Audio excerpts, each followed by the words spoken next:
Hey everyone, welcome to Comic SA. My name is Sean, and today we're going to be looking at I'm lying, not Dark Knight's Metal, Justice League No Justice. We're going to be looking over the first two issues, so this is issue 1 and issue 2. Since this is a 4-part issue and the story just needed to just move very more streamlined, we're just coupling up the issues together in one video. So issue 3 and 4 will be in another video after this.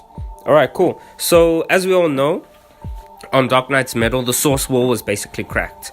Now, all of this is stemming basically from Dark Knight's Metal, which is really cool. So now we see the Green Lanterns are basically first on the scene, and they're trying to remedy the situation. They've basically built up a barrier, trying to stop whatever's flowing, all this energy and so on that's flowing from the other side of the source wall into the main DC universe, all right? Because the source wall is supposed to contain energy, and the thing from the other, and basically other things from the other side of the source wall are very dangerous, and they're things that they shouldn't basically be in the DC universe. Now, on the other hand, we see that Brainiac basically attacks the Earth and captures a bunch of its superheroes.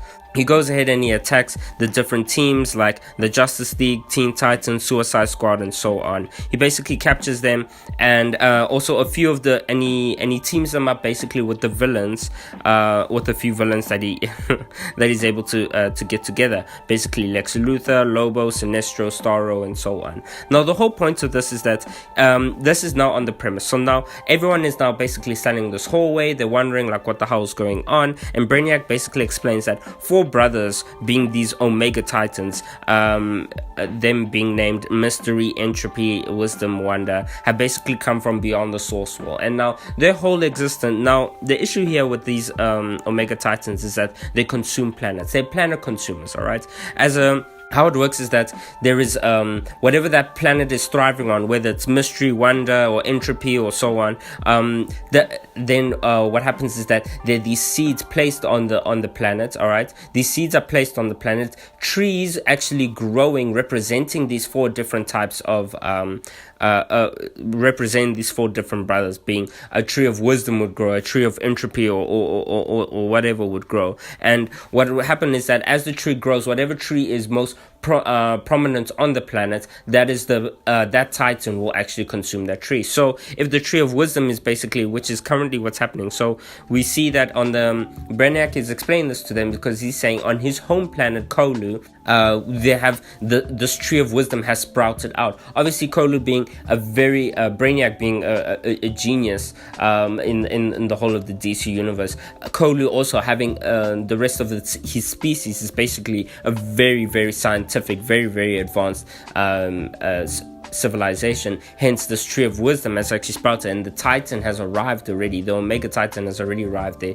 to consume it. I guess the Omega Titans are an amalgamation of Galacticus and the Celestials from the Marvel universe. All right, so they're heading to now Brainiac's planet where the tree of wisdom has sprouted, and the Omega Titan is obviously there to consume it. Now because Brainiac is a villain, and at the end of the day, all right, he basically blackmails the team, and he says like, listen, I've placed these seeds also on Earth, all right, so that the minute that like we don't succeed here, he's already programmed it that he has machines already there to grow these seeds on planet Earth, meaning the Titans will already head over to planet Earth to consume it. So if they fail in saving Brainiac's planet. Now obviously because Brainiac's planet has like I said, because it has some of the smartest beings on the Earth, and the wisdom tree has obviously sprouted, the team does come up against some challenges which we're going to look at. Now Brainiac has basically he splits everyone into teams, all right, which is more efficient against the Titans, all right. He's basically split up different members of the Justice League, and we see an amalgamation of the Suicide Squad, the Justice League, the Teen Titans, and some villains put together in a team. Basically, that team to represent entropy, that team to represent magic, being wonder or wisdom, and so on. Okay, now as Brainiac basically attempts to tell them the plan to defeat the Titans, all right, Amanda Waller, in her brilliant wisdom, which is irritating, so she uses she uses planet Earth's most powerful telepaths at the same time, because obviously her superheroes have now been abducted off Earth. She's like, what the hell's going on? So she uses it's quite amazing. She used Mr. Simon. She used Maxwell Lord. She has a bunch of telepaths basically to hack the brain of Brainiac. All right.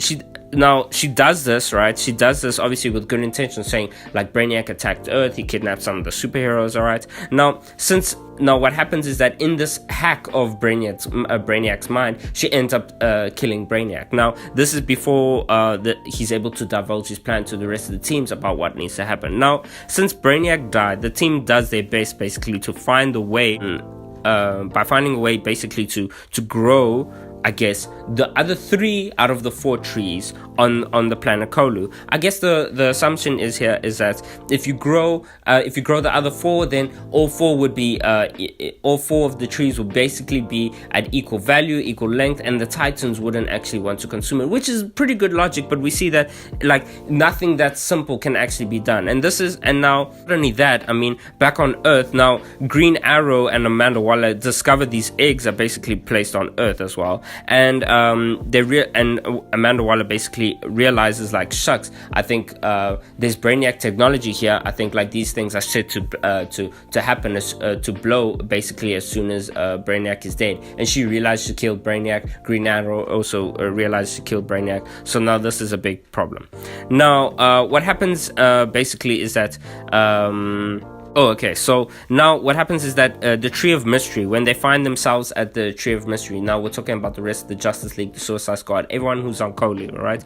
They find themselves at the Tree of Mystery. There seems to be a nursery there at the in the Tree of Mystery, a nursery basically of whole planets that have been captured, right, by Brainiac and housed here. All right, this is exactly where this tree. So we even see Starfire's homeworld is basically Tamarin, which is I think that's the name of the planet, is captured and housed there. We normally usually assumed Brainiac was just capturing cities. This guy actually went ahead and captured whole planets, and now these are whole planets that some of them have never even seen what the rest of the universe has turned out. Some of them have been there for thousands of years. All right, so now it's a big issue because we don't necessarily know if we need to. Do we release these planets? What do we do? Because as we're growing these trees, these planets will basically be destroyed. All right, which goes on a whole different explanation, I guess, on ethics, right? Now, as they're trying to grow the other trees, each team trying to do their part, Batman and his team basically stumble across Brainiac's son. Brainiac basically 2.0, and that's where we're left with the cliffhanger. So as they're trying to do this, I think we'll step more into it in the next video. So yeah, if you like this channel, if you like this video, please like and subscribe.